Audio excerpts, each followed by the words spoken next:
हे अग्नि के समान शक्तिशाली भगवान, हे सर्वशक्तिमान, अब मैं आपके चरणों में दंडवत प्रणाम करता हूँ। हे भगवान, आप अपने तक पहुँचने के लिए मुझे सही मार्ग पर ले चले, और चूंकि आप मेरे द्वारा भूतकाल में किया गया सब कुछ जानते हैं, अतएव मुझे विगत पापों के फलों से मुक्त कर दे, जिससे मेरे प्रगति में कोई अवरोध न आए। तात्पर्य: भगवान की शरण ग्रहण करने तथा उनकी अहेतुकी कृपा के लिए प्रार्थना करने से भक्त पूर्ण आत्म साक्षात्कार के पथ पर प्रगति कर सकता है। भगवान को अग्नि के रूप में संबोधित किया गया है क्योंकि वे किसी भी वस्तु को भस्म कर सकते हैं जिसमें शरणागत व्यक्ति के पाप भी सम्मिलित है। जैसा कि पिछले मंत्रों में वर्णन हुआ है, उन परम का वास्तविक या चरम स्वरूप पूर्ण पुरुषोत्तम भगवान का है, और उनकी निर्विशेष ब्रह्म ज्योति उनके मुख के ऊपर का दीप्तिमान आवरण है। इस प्रयास में आत्म साक्षात्कार का कर्म कांड पथ सबसे निम्न है। ऐसे कर्म वेदों की विधि विधानों से लेश मात्र भी विचलित होने पर विकर्म में परिणत हो जाते हैं, अर्थात ऐसे कर्म जो कर्ता के हित में नहीं होते। ऐसे विकर्म भ्रमित जीव द्वारा मात्र इंद्रिय तृप्ति के लिए किए जाते हैं। अतएव ऐसे कर्म आत्म साक्षात्कार के मार्ग में बाधक बनते हैं। आत्म साक्षात्कार मनुष्य योनि में ही संभव है, अन्य रूपों में नहीं।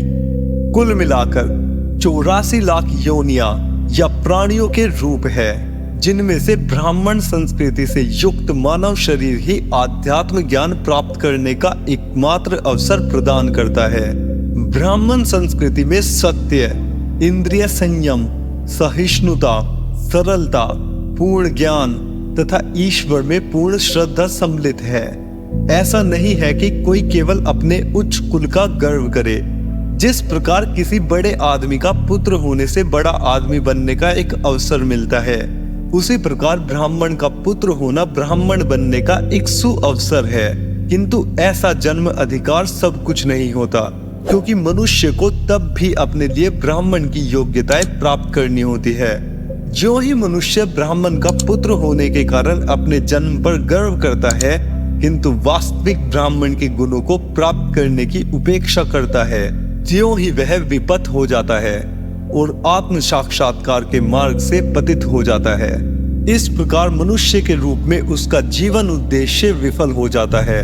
भगवद गीता में हमें भगवान आश्वस्त करते हैं कि आत्म साक्षात्कार के पथ से पतित अर्थात योग भ्रष्ट आत्माओं को या तो अच्छे ब्राह्मण परिवारों में या धनी व्यापारियों के परिवारों में जन्म लेकर अपना सुधार करने का अवसर प्रदान किया जाता है।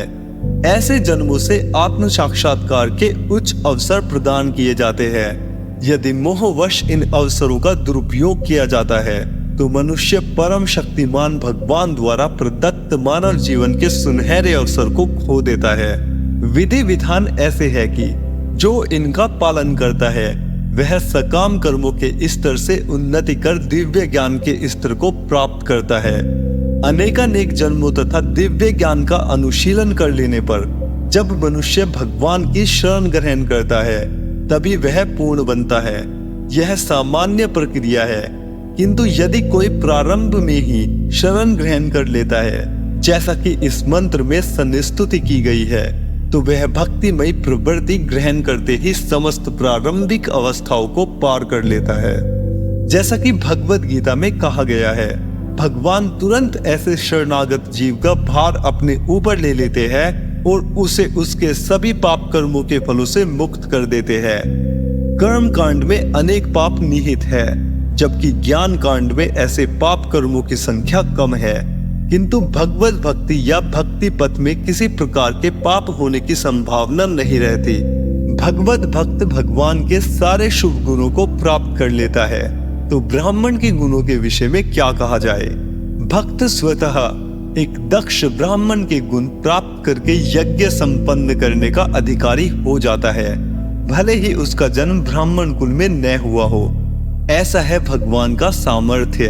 वे ब्राह्मण कुल में जन्मे व्यक्ति को निम्न कुल जन्मा चांडाल बना सकते हैं और चांडाल को भक्तिमय सेवा के बल पर योग्य ब्राह्मण से भी श्रेष्ठ बना सकते हैं, क्योंकि सर्वशक्तिमान भगवान सबके हृदय में स्थित है। अतः वे अपने निष्ठावान भक्तों को निर्देश दे सकते हैं, जिससे वे सही मार्ग पा सकते हैं। ऐसे निर्देश विशेषतः भक्त को दिए जाते हैं, भले ही वह कुछ अन्य चीज की इच्छा कर रहा हो। जहां तक अन्यों का संबंध है, ईश्वर किसी कर्ता को उसके ही अपने उत्तरदायित्व पर अनुमति देते हैं, किंतु भक्त को भगवान इस तरह निर्देश देते हैं कि वह कभी त्रुटि नहीं करता। श्रीमद् भागवत में कहा गया है, भगवान अपने पूर्ण शरणागत भक्त के प्रति इतने दयालु है कि यद्यपि भक्त कभी कभी विकर्म अर्थात वैदिक आदेशों के विरुद्ध कर्म के बंधन में आ गिरता है, तो भी वे भक्त के हृदय के भीतर से त्रुटियों को तुरंत ठीक कर देते हैं। इसका कारण यह है कि भक्त भगवान को अत्यधिक प्रिय है। श्री ईशोपनिषद के इस मंत्र में भक्त भगवान से प्रार्थना करता है कि वे उसके हृदय के भीतर से उसे सुधारे। त्रुटि करना मनुष्य का सहज गुण है। बद्ध जीव प्राय त्रुटि करता रहता है, और ऐसे अनचाहे पापों का एकमात्र उपचार यही है कि भगवान के चरण कमलों में समर्पित हुआ जाए, जिससे वे इनसे बचने हेतु मार्गदर्शन करते रहे। भगवान पूर्ण शरणागतों का भार अपने ऊपर लेते हैं। इस तरह सारी समस्याएं भगवान की शरण ग्रहण करने एवं उनके निर्देशानुसार कार्य करने मात्र से ही हल हो जाती है। ऐसे निर्देश निष्ठावान भक्त को दो प्रकार से दिए जाते हैं। पहला, साधु शास्त्रों तथा गुरु के द्वारा, तथा दूसरा स्वयं भगवान द्वारा, जो हर एक के हृदय में निवास करते हैं। इस तरह वैदिक ज्ञान से प्रबद्ध भक्त सभी प्रकार से सुरक्षित रहता है। वैदिक ज्ञान दिव्य है, अतः संसारी शैक्षिक पद्धतियों से नहीं समझा जा सकता। केवल भगवान तथा गुरु की कृपा से ही मनुष्य वैदिक मंत्रों को समझ सकता है। यदि मनुष्य प्रमाणिक गुरु की शरण ग्रहण कर लेता है, तो समझना चाहिए कि उसे भगवत कृपा प्राप्त हो गई है। भगवान भक्त के लिए गुरु रूप में प्रकट होते हैं। इस तरह गुरु वैदिक आदेश तथा भीतर से स्वयं भगवान भक्त का पूरे सामर्थ्य से मार्गदर्शन करते हैं। इससे भक्त के भौतिक मोह की माया में पुनः पतन की कोई संभावना नहीं रहती। इस तरह चारों ओर से संरक्षित भक्त पूर्ण सिद्धि के चरम लक्ष्य तक निश्चित रूप से पहुंचता है। इस मंत्र में इस संपूर्ण विधि का संकेत दिया गया है, और श्रीमद् भागवत में इसकी और व्याख्या हुई है। भगवान के यश का श्रवण तथा कीर्तन स्वयं ही एक पुण्य कार्य है। भगवान चाहते हैं कि प्रत्येक व्यक्ति उनके गुणों का श्रवण तथा कीर्तन करे, क्योंकि वे समस्त जीवों के हितैषी है। भगवान के यश के श्रवण तथा कीर्तन से मनुष्य समस्त अवांछित वस्तुओं से शुद्ध हो जाता है, और तब ईश्वर के प्रति उसकी भक्ति स्थिर हो जाती है। इस अवस्था में भक्त में ब्राह्मण गुण आ जाते हैं, और प्रकृति के अधम गुणों रजो तथा तमो का प्रभाव पूर्णतया लुप्त हो जाता है। भक्त अपनी भक्तिमय सेवा के बल पर पूर्णतया प्रबुद्ध हो जाते हैं, और इस प्रकार वह भगवान के पथ को तथा उनको प्राप्त करने की पद्धति को जान लेते हैं। ज्यों-ज्यों सारे संशय घटते जाते हैं, त्यों-त्यों वह शुद्ध भक्त बनता जाता है। इस प्रकार पूर्ण पुरुषोत्तम भगवान श्री कृष्ण के निकट लाने वाले ज्ञान श्री ईशोपनिषद के भक्ति वेदांत तात्पर्य पूर्ण हुए।